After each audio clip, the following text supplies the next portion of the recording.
My name is Andrea Vogt. I'm heading Global Public Affairs at Danfoss Climate Solutions.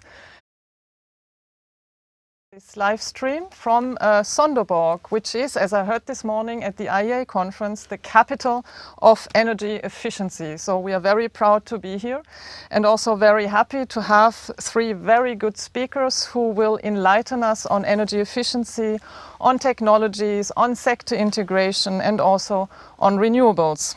So we all know that the message is very clear coming from the last IPCC report. We need to act urgently on climate. We also know that we need to act urgently on energy. So therefore, I think we'll have a very timely discussion, starting with Rana Adib, who is the Executive Director of REN21, and who will give us her perspective on the development and the increase of renewables over those last years, and the outlook also, whether you think, Rana, is this enough? Is it enough to tackle the climate crisis? How do you see this development from your perspective? And perhaps you can also say 2 words about REN21. Yeah, thank you very much, Andrea, and very excited to be here with you. Yes, maybe quickly on REN21 to start with. So REN21 is a multi-stakeholder policy network, so government, industry, NGOs, research, academia, working together to accelerate renewables. I think what is important to mention here is when we speak about accelerating renewables, from the supply side, it means developing renewable energy, but it obviously also means that we need to reduce the energy demand through energy saving and efficiency. So there are 3 pillars actually which are underlying this transition to renewable-based energy system, economy and society. What is the perspective? I think from the renewable energy side, the perspective is first a very positive message. In terms of cost, we see that renewable energy today is globally basically the least cost option, especially when we're looking into renewable energy power. But what we also see is that unfortunately, the increase and the ramp up of renewable energy has not been enough to really make the shift happen.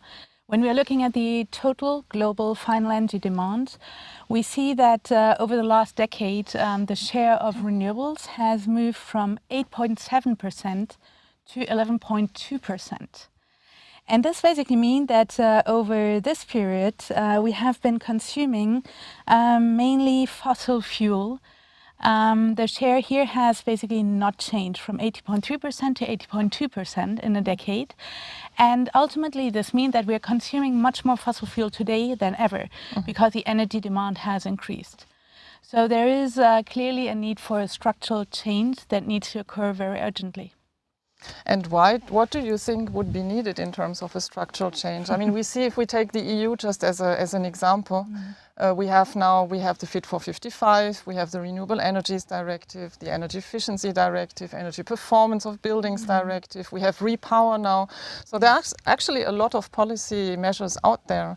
Yes. So what do you think needs to happen to make this structural change, to turn it into reality?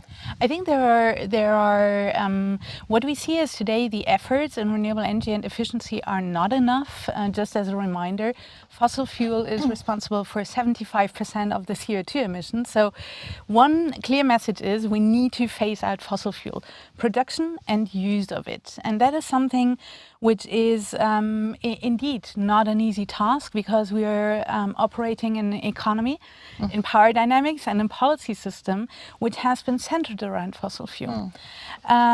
This means, however, that we need to bend those, and the reality is that 115 countries worldwide are still subsidizing fossil fuel. So I think there is one message which is clear: phasing out fossil fuel needs to happen and creating the right enabling framework. Another structural problem is when we're looking into the different sectors, that we see that most of the advancement occur in the power sector, and the power sector, however, is only responsible covering more or less 20% actually of the total final energy demand. When we're looking into heating and cooling, we have a share of renewable energy of 10%, so heating and cooling for buildings and industry. And that's global, I think. That's global, yes. Yeah. And in transportation of only 3.7%. And I think this is actually what also we see in Europe today. We need economy-wide planning, infrastructure planning, policies, regulatory frameworks, but we also need to have sectoral strategies here that are really anchored because the needs the market realities and the economics are very different from a sector to another. And how do you see then the interplay? We heard this morning our CEO Kim Fausing say that energy efficiency and renewables need to go hand in hand. So how do you see this interplay between the two if you look at sectoral policies, as you were just saying? Very clearly, the interplay is fundamental. I think this is also, it is fundamental, but unfortunately I also think even as sustainable energy players, we still have a long way to go, because we do not always build on each other's strengths and have clear joint messages.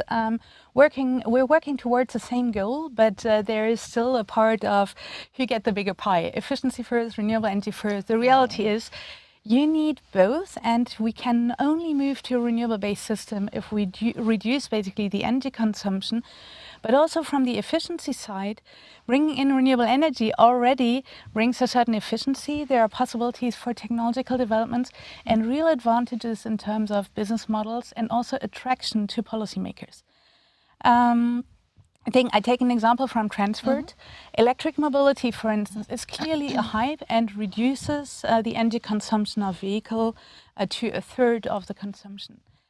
Globally, we only have 3 countries that are basically building or integrating their policies for electric mobility and linking it to the fact that we are using renewable electricity. And here we would really need to have a message which is, we change the technology, but we also change the fuel from diesel or gas actually to renewable electricity in this case. So I think there is a lot of space to connect basically the different policy makers, the policies, regulative frameworks, but also infrastructure planning, because the reality is we cannot only look at the demand and the supply, we also need to think about grids, distribution grids, transmission grids, charging stations for electric mobility, storage, and this clearly requires, I think, long-term strategies. For sure, yes, it does. I'm just looking at the time and at if there are any questions, and I don't see questions for now, and we still have a little bit of time. So, so maybe just to build on what you were just saying on not thinking in silos and making sure that different policies are connected and that we also look at the infrastructure.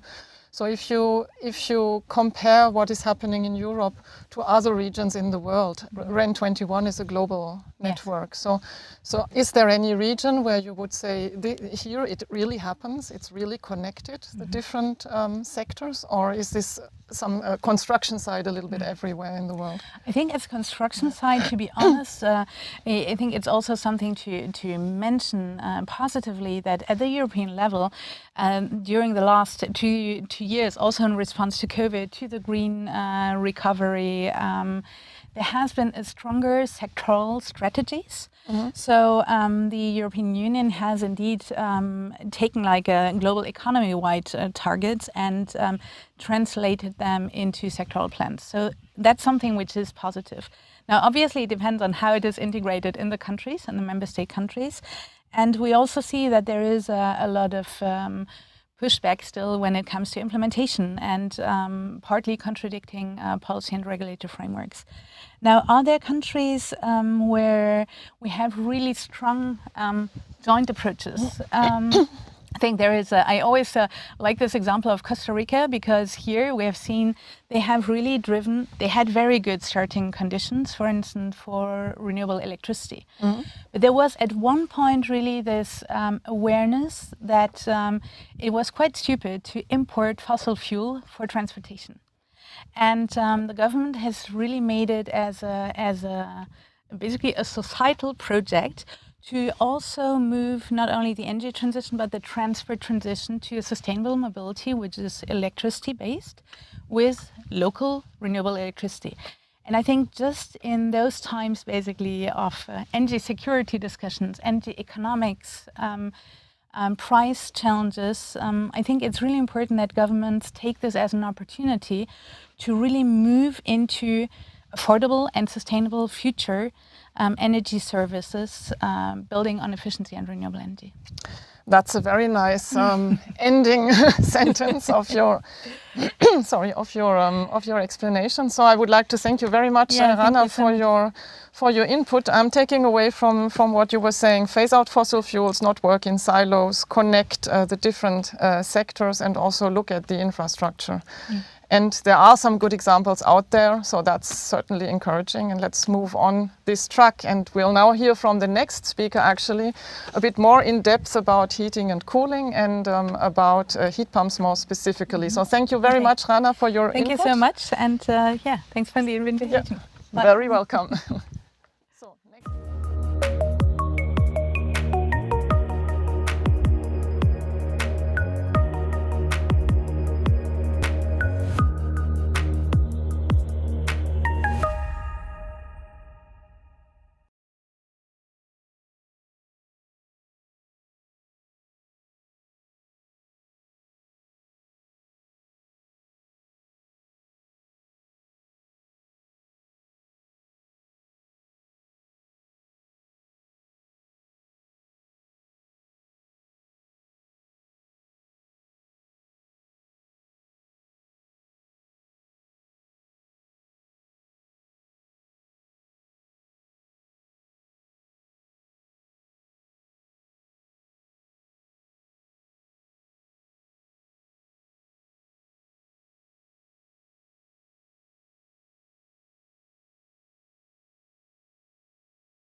So, good afternoon again, still from the capital of energy efficiency in Sonderborg. I have the pleasure to introduce our next guest to you, which is Thomas Nowak, who is the Secretary General of the EHPA, which is the European Heat Pump Association. Very pleased to have you here, Thomas. We just heard from Rana about the importance of phasing out fossil fuels. We also heard that it would be important to connect different sectors and not think in silos, and to look at infrastructure. So my question to you, as you're coming with a heat pump background and have been in this field for a very long time, how do you see the deployment, the development of heat pumps as a solution to tackle the decarbonization of heating and cooling?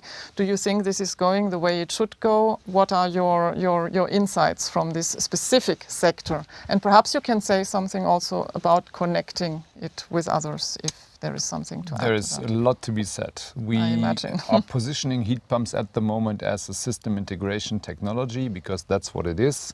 It bridges very nice the vectors between electricity, heating and cooling.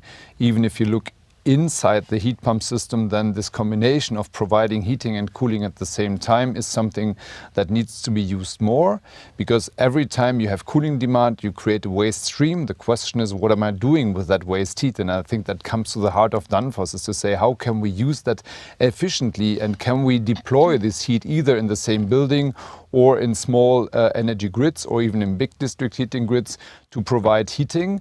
And by that we could cater to this idea of a net zero by saying that we can run buildings and whole cities basically on the waste heat and on the additional energy input of the compressor.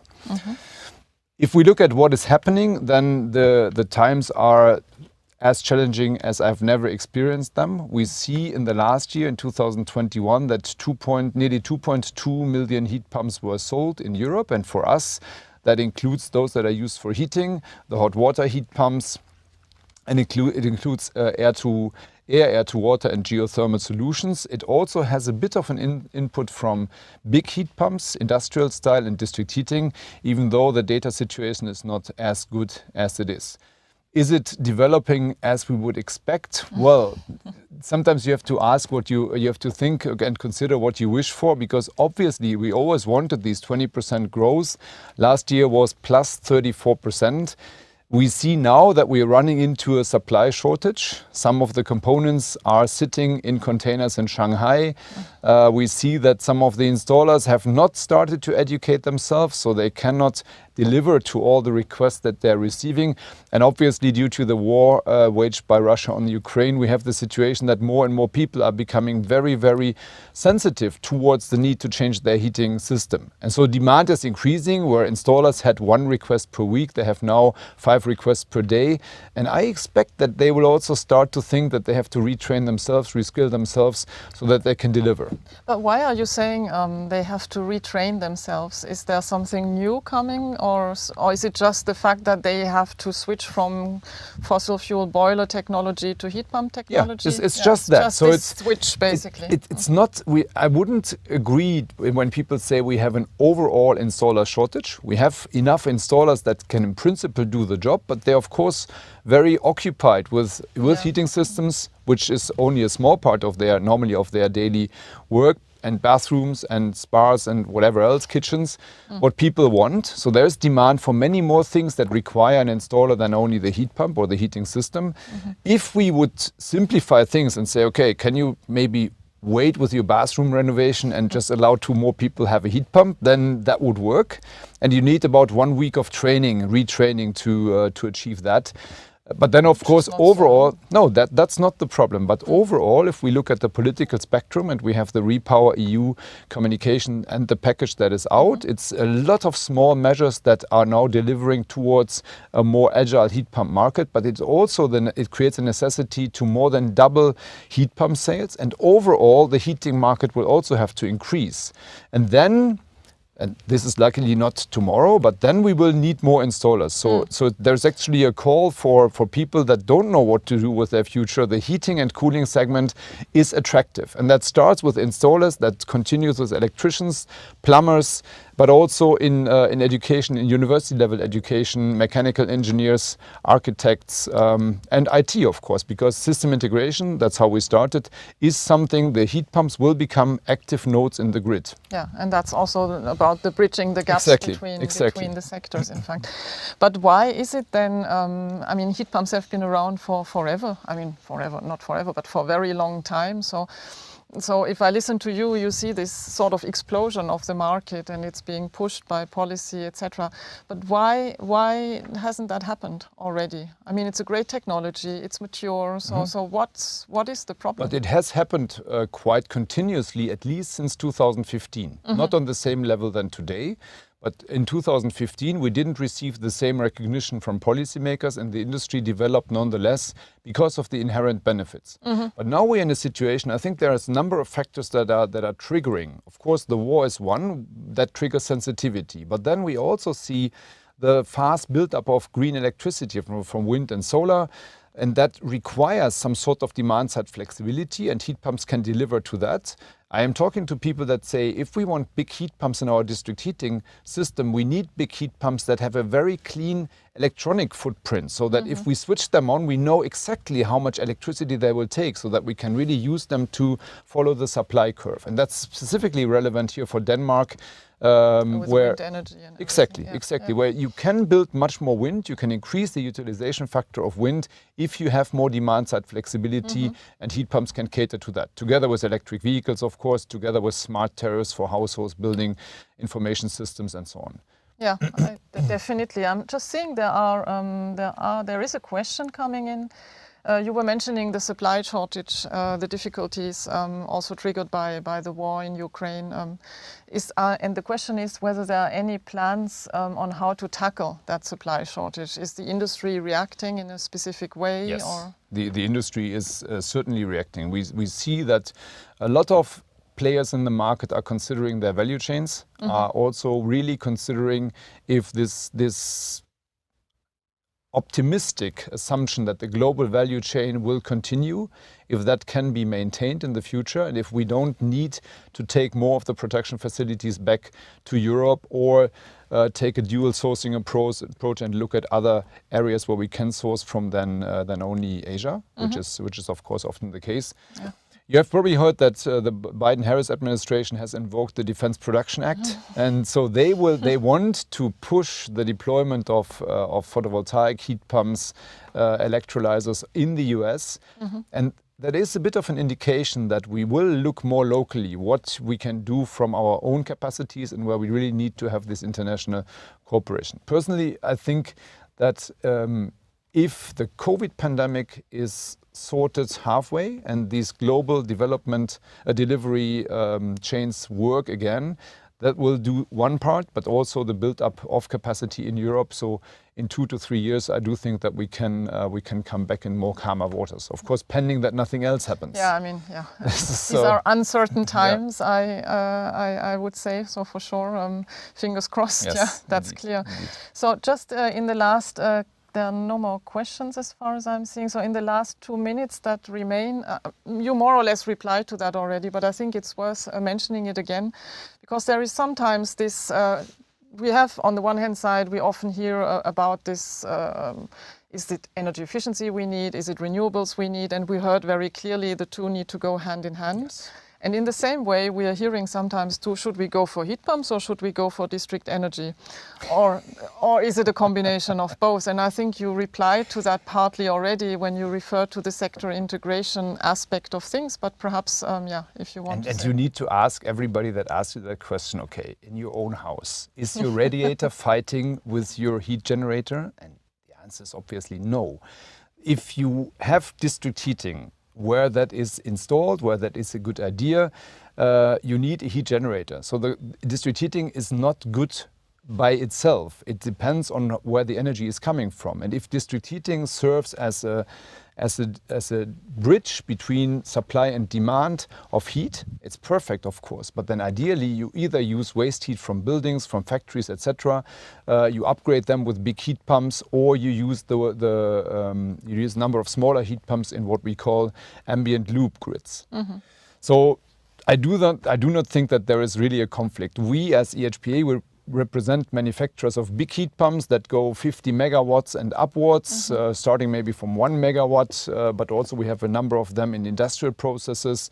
And then we have also many small heat pump manufacturers that are going up to maybe 100 kilowatts. And all of this is the heat pump technology, and really what we need to bring forward, and that fits very nicely with this conference. Energy efficiency is what we should do. It's really the bridge between connect everything. Heating and cooling, connect electricity and heat, connect electricity and cooling, and cooperate in that. Because what we discussed that outside when you were talking, one of the biggest challenges is bringing these people with different pieces of knowledge together. The engineer that does the planning for heating, and the one that does the planning for cooling, the electric engineer, etc. Yeah. This cooperation, I think, is also very important on a different level inside the policy area.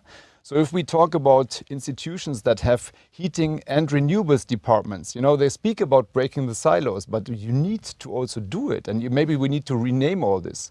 And maybe as a last sentence... That's a story in itself, Thomas. Yes. But what I want to give as a good example is this international cooperation that happens in the REN21, and you interviewed Rana just before me. We are also cooperating with them. We provide the heat pump data to them, and the Global Status Report 2022 is published next week. So there is really also results of this cooperation that are really useful for everybody to make fact-based policy. So maybe just on that note, one last question. How many heat pumps are already installed today, and how many heat pumps are expected to be installed 2030 in Europe? Do you have any numbers you can share? Yes. But really super short. 17 million, including sanitary hot water heat pumps, are installed by the end of 2021. If Repower EU is executed as planned, we will exceed 60 million units in 2030. Very impressive. So thank you very much, Thomas, for your insights. My takeaways are for sure that we can integrate the systems. We have to connect the dots between the heating and cooling.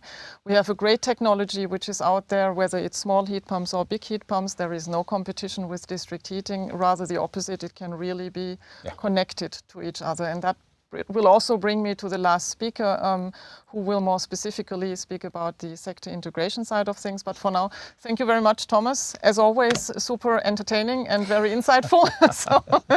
Thank you, Andrea. So thank you for the last word I have insights. to say is we need a heat pump accelerator to bring all this together. So that's my message towards And the my European message is Commission. we need heat maps to see where are the heat sources and where are the heat demand and how can we connect it. So we couldn't agree more. This is exactly part of the thing. If we want to do proper planning, we need the data, we need to bring everybody together, and then we will manage. Absolutely. Thank you.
Yes, good afternoon, everybody. Still from the capital of energy efficiency in Sonderborg, Denmark, from the IEA conference.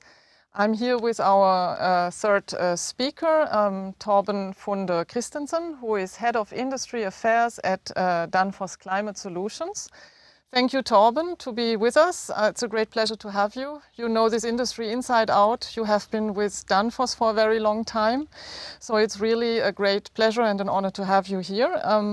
We heard a lot about energy efficiency. We heard a lot about renewables from the previous speaker. Thomas was from the EHPA, was more speaking about the heat pumps specifically, and was already alluding a little bit to the part of sector integration and how we can connect the dots also between heating and cooling and breaking the silos between different sectors. You know this very well. You have worked a lot in this field, so perhaps you can just explain a little bit further how you think sector integration works and why it is of a benefit for society and also a good business case. Yeah, I'll be happy to do so. Thank you for introducing me, Andrea. Yes, sector integration is really something where you can, of course, combine heating and cooling. On the other hand, we also know that heating and cooling is using electricity a lot. So that is, you can say, the third leg of the sector integration also. So one thing is to use both sides, the heating and the cooling, but also to utilize electricity when the electricity is plenty meaning that we have a lot of wind and solar electricity, for instance, then we should use a lot of electricity. We should store heat. We should store the cold also. And you can do that by many ways. For instance, you can have a tank, an ice tank, where you make a lot of ice, which you can then reuse afterwards. You can also export the heat to the district heating system, because the district heating system by itself is an enormous storage, you can say. Yeah, definitely, yeah. So how do you see this happening? Do you think this is already happening enough, or is this something which needs further push also from a policy perspective, or what can be done to really deploy that sort I think we are in this only in the starting phase. I think we still miss 95% of our opportunities here. We have very, very nice examples, but still there are so many low-hanging fruits we can go for. Just look, for instance, at supermarkets. I think it's a very good example, because it's so tangible for most people, that inside the store you will have everything cooled down, because of you need to keep your food fresh, and all that energy you basically take out of the food.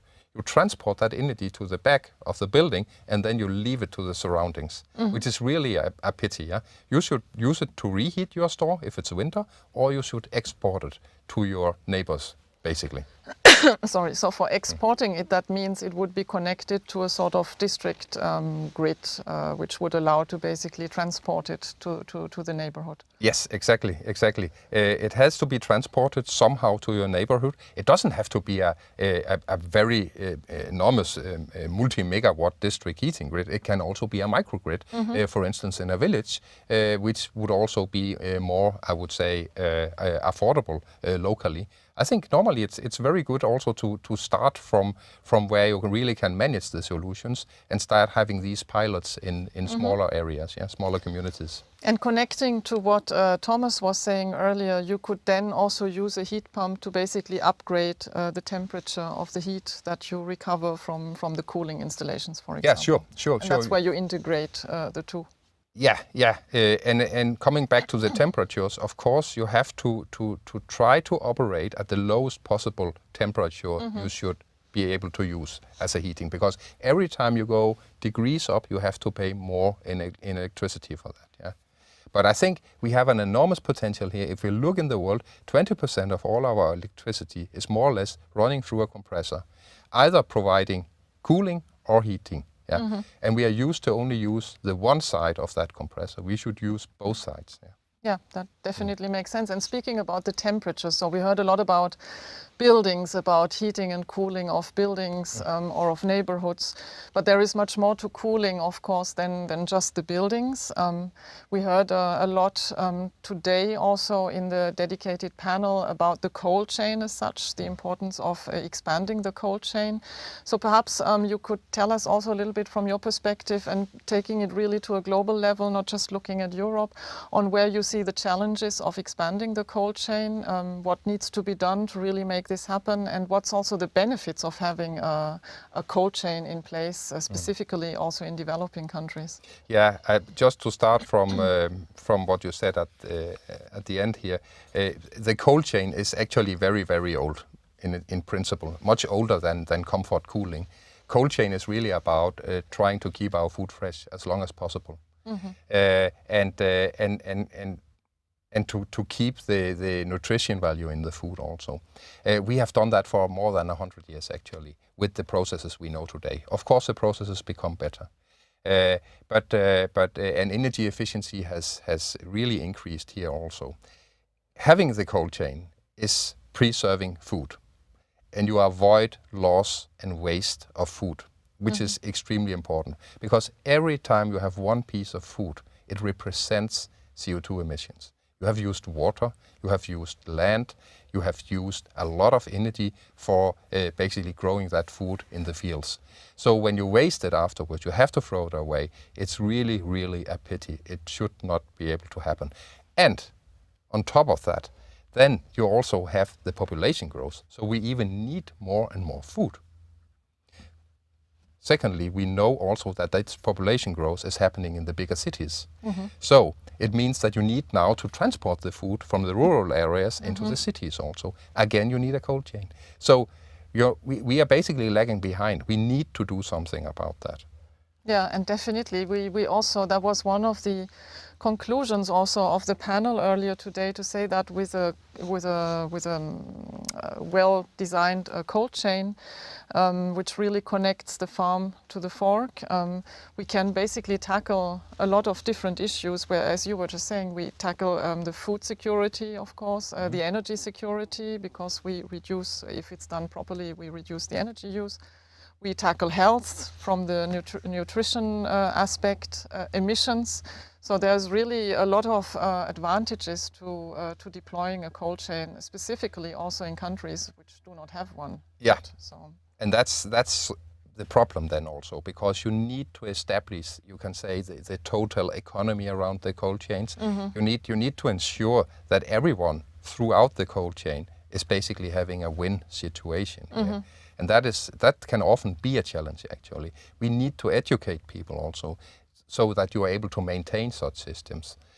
Once you leave such a system in a very remote area, you need people to who are able really to maintain that systems also. It also means that we still need to develop those systems. We need to have electricity for running them, and that electricity, for instance, could come from solar panels. Yeah. Yeah, definitely. Yeah. And the point you made on the people, that comes also back to what Thomas was saying earlier, that we need the skills, we need the installers to be able to make this happen, to install the systems and to maintain the systems and to service them, etc. So a lot of cross-cutting issues there, really.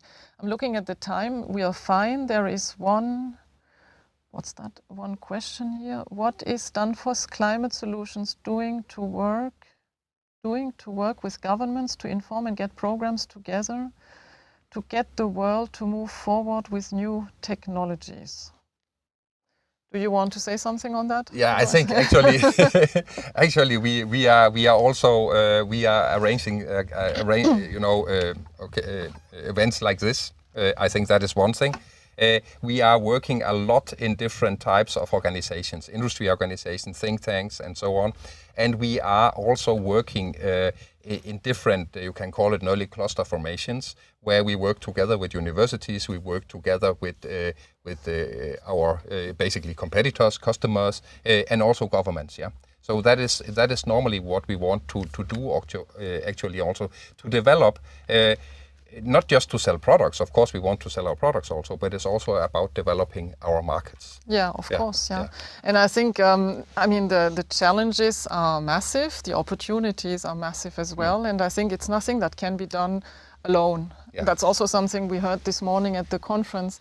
It's really a question of teamwork, of joining forces with others, of working together, of, from a Danfoss perspective, providing the technologies to others as well, and really come out with something that is able to tackle those different aspects that we are facing. So I think we are coming to the end of this session. If I'm summarizing that, we heard a lot. We heard, to say it again, we heard a lot about energy efficiency. Obviously, we are here at the capital of energy efficiency and at the energy efficiency conference. So energy efficiency really a top priority, specifically in the short term. It will also help bridging a lot of gaps. It goes hand in hand with the deployment of renewables. We should not work in silos, but really bring it all together, make sure that we use the synergies between all those different applications and sectors, and make sure that we bring the benefits of heating and cooling and of a cold chain really everywhere where it is needed, because it ticks so many boxes. It really ticks so many boxes: energy, food, health, emissions, biodiversity, even to a certain extent. So it's really heating and cooling, a very cross-cutting issue, and energy efficiency really the enabler to make it all happen. So thank you very much, Torben, for your insights as well. And with this, we end this live stream. Thank you very much to the audience for having listened to us. And of course, always here to answer questions if there are any questions. Thank you.